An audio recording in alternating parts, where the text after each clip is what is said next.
Hi guys! Ayun. Pupunta tayo ngayon sa pabaksinan. Ngayon ako may schedule para sa vaccine. First dose. Medyo late na ako. Kinakabahan pa naman ako. Oh my God, medyo late na nga, diba? Dapat 10 o'clock. Nasa ano na? 10.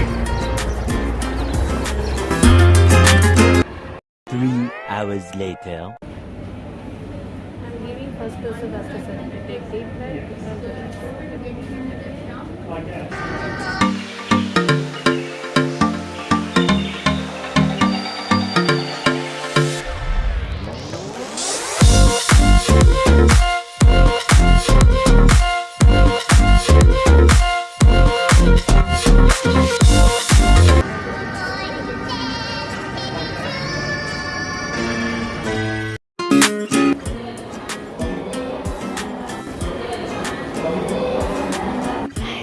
Ay, thanks.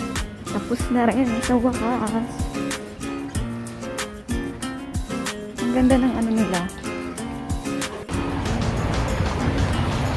Yun po, tapos na.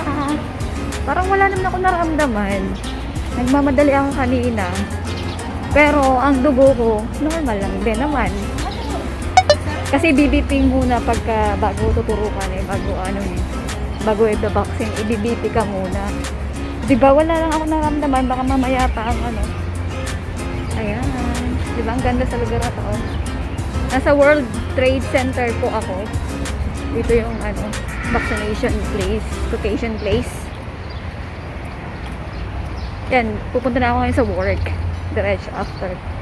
Bali, pinastay lang kami doon ng 10 minutes after ng vaccination. Sabi nila umupo lang ng 10 minutes. So, naghintay ako doon. At may patubig. Kumuha ako ng tubig.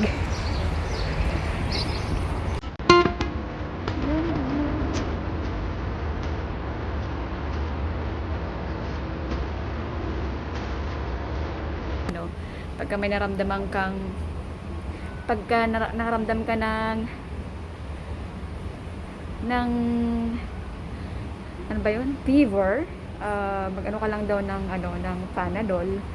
Tapos yung mga questionnaire na ano sa online, kasi pagka magpapabaksin ka, kailangan naka parang ano nga tawag doon? I-book mo siya bago ka makapunta dito.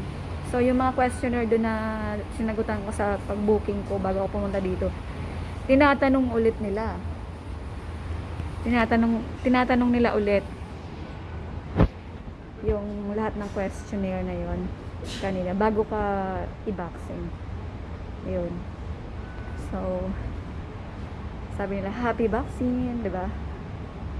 Yun lang. See you next vlog.